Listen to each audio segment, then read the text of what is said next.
Bonjour, je suis le docteur Kanté Abdoulaye, enseignant à la faculté de médecine de Bamako. Au cours de cette vidéo, nous allons parler des trois principaux muscles fléchisseurs du carpe. Il s'agit du long palmaire, du fléchisseur radial du carpe et du fléchisseur ulnaire du carpe. Le long palmaire, le fléchisseur radial du carpe, le fléchisseur ulnaire du carpe sont situés dans la loge antérieure de l'avant-bras au niveau du plan superficiel. Ces trois muscles agissent sur le poignet grâce à leurs insertions distales sur le carpe et le métacarpe. Voici le plan d'étude de notre vidéo. Nous allons parler des insertions, des trajets et des rôles de ces trois muscles.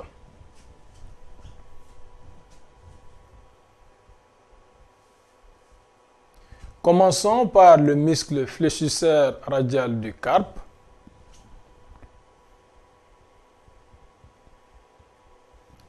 Voici une vue ventrale qui nous montre l'articulation du coude et les deux os de l'avant-bras. Le fléchisseur radial du carpe a son insertion proximale au niveau de l'épicondyle médial. Cette insertion se fait grâce à un tendon commun de l'ensemble des muscles épicondyliens médiaux. Le fléchisseur radial du carpe s'insère aussi sur les fascias environnants.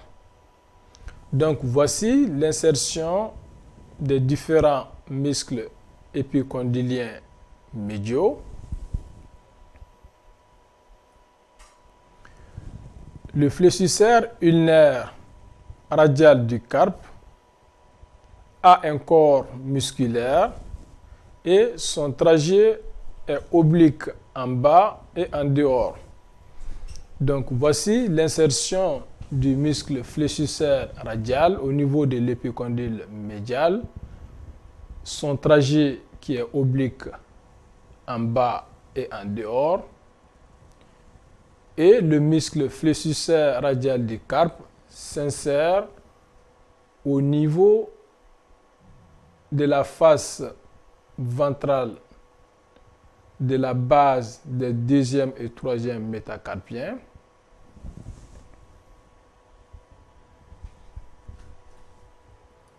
Voyons maintenant le rôle du fléchisseur radial du carpe. Le fléchisseur radial du carpe, comme son nom l'indique, son premier rôle consiste à fléchir le carpe. Il est donc fléchisseur et il est abducteur. Ces rôles sont symbolisés par ces deux flèches. La flèche noire dirigée vers le haut symbolise l'action de flexion exercée par le muscle fléchisseur radial du carpe et la flèche dirigée vers le dehors symbolise le rôle d'abducteur du muscle fléchisseur radial.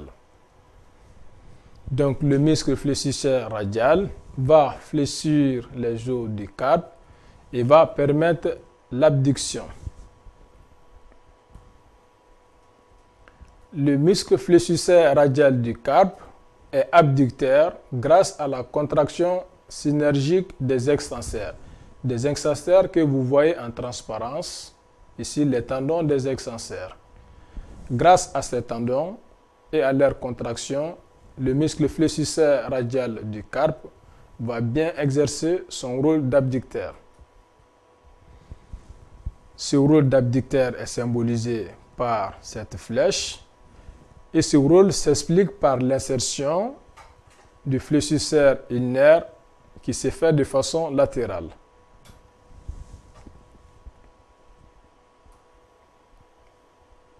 Le fléchisseur radial du carpe est fléchisseur grâce à la contraction synergique du fléchisseur ulnaire du carpe.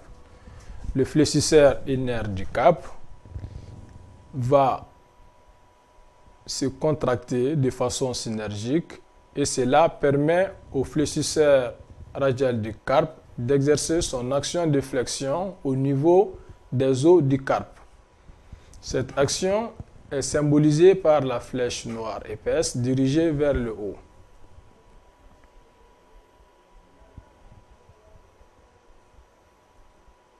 Donc, voici en vue latérale le rôle de flexion exercé par le fléchisseur radial du carpe. Donc, vous voyez le tendon d'insertion du fléchisseur radial du carpe et les tendons des extenseurs. Grâce à leur action synergique, le fléchisseur radial du carpe exerce son rôle de flexion et d'abduction. Pardon, son rôle d'abduction, je veux dire.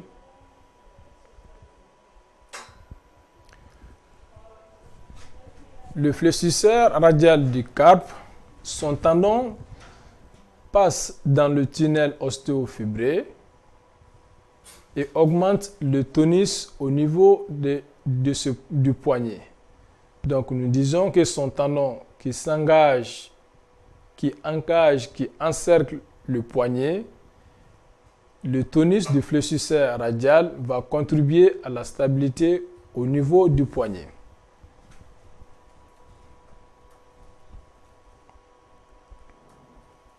Donc voici une vue dorsale qui nous montre les tendons extenseurs. Une vue ventrale qui nous montre l'ensemble des tendons qui passent dans le tunnel ostéofibré qui est le canal carpien. Voyons à présent le long palmaire.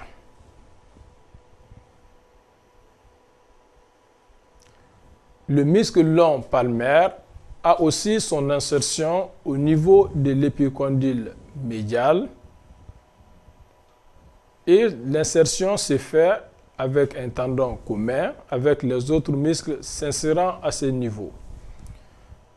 Le muscle long palmaire s'insère aussi sur les fascias environnants.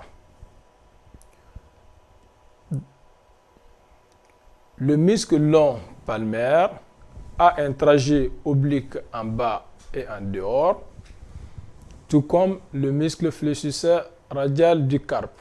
Donc vous voyez le muscle long palmaire qui s'insère aussi au niveau de l'épicondyle médial, son corps musculaire qui a un trajet oblique en bas et en dehors et qui se termine sur le rétinaculum des fléchisseurs.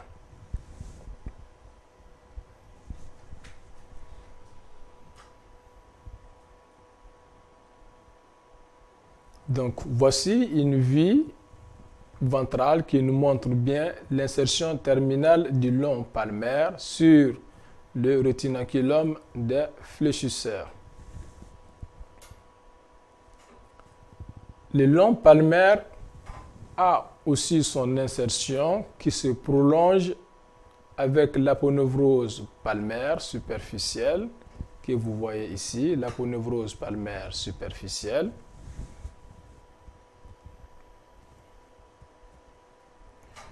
Maintenant, voyons le rôle du long palmaire. Le long palmaire est principalement fléchisseur, ou disons il est uniquement fléchisseur, et cette action s'explique par son insertion qui se fait au beau milieu des os du carpe.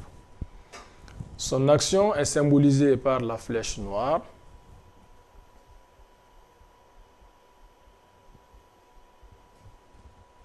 Donc voici l'action de fléchir du muscle long palmaire, symbolisé par la flèche noire dirigée vers le haut.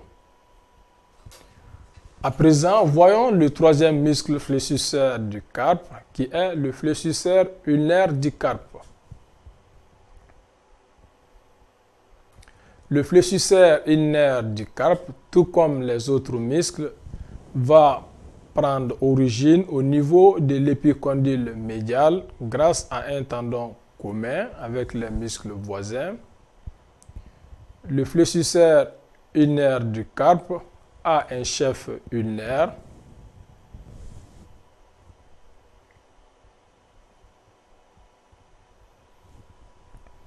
Et cette vue dorsale nous montre le chef ulnaire du fléchisseur ulnaire du carpe. Nous avons le chef huméral et l'insertion du chef ulnaire. L'insertion du fléchisseur ulnaire du chef du fléchisseur ulnaire se fait sur le bord médial de l'olecrâne et sur les 2/3 proximaux du bord postérieur de l'ulna.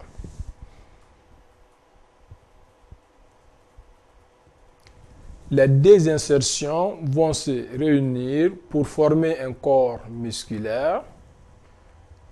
Le corps musculaire qui descend de façon verticale.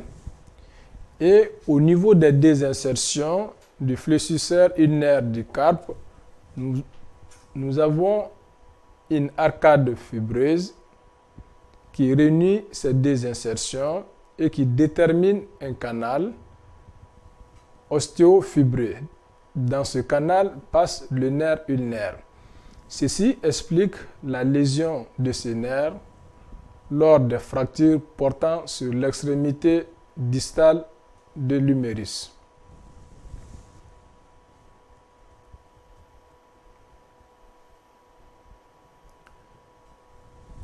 Le corps musculaire du fléchisseur ulnaire du carpe va déterminer un demi-cône qui enveloppe la partie médiale de l'avant-bras. Donc vous voyez le corps musculaire qui est épais, qui va constituer un demi-cône qui va envelopper la partie médiale de l'avant-bras. Le fléchisseur ulnaire du carpe va se terminer sur le pisiforme. Donc vous voyez les tendons d'insertion du fléchisseur ulnaire qui se termine sur le pisiforme. Ce tendon d'insertion du fléchisseur ulnaire va donner une expansion qui va se tisser avec le rétinaculum des fléchisseurs. Donc voici les tendons qui se tissent avec le rétinaculum des fléchisseurs.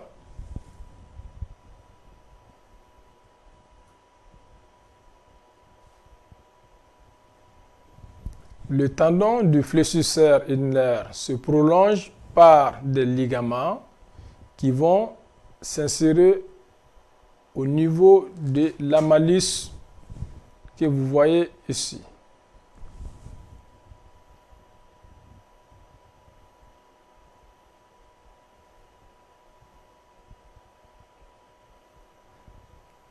Donc, vous voyez l'expansion aussi au niveau du tendon d'insertion terminale du fléchisseur ulnaire qui se fait sur le 4e et 5e métacarpien. Voici le 4e métacarpien et le 5e métacarpien par là. Donc, le tendon terminal du fléchisseur ulnaire du carpe a une expansion qui se fait sur la malice et une expansion qui se fait sur le 4e et 5e métacarpien. Voyons maintenant les rôles du fléchisseur ulnaire du carpe. Le fléchisseur ulnaire du carpe est fléchisseur et adducteur.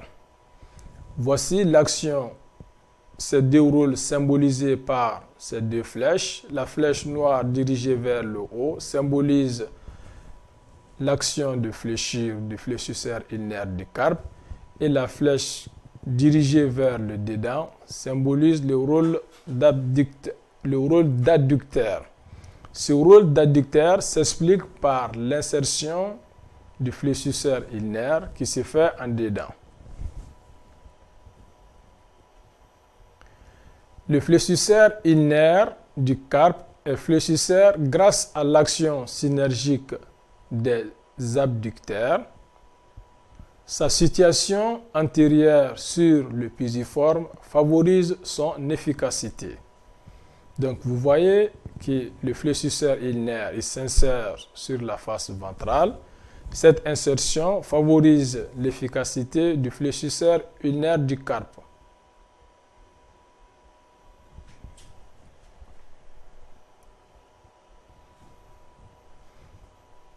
Le fléchisseur ulnaire du carpe est adducteur grâce à la contraction synergique des extenseurs.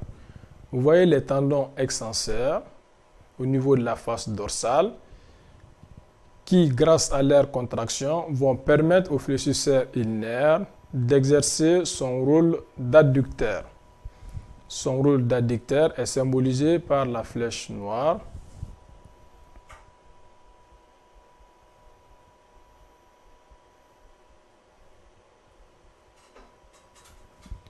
C'est tout pour cette vidéo. On se donne rendez-vous pour une prochaine. À bientôt.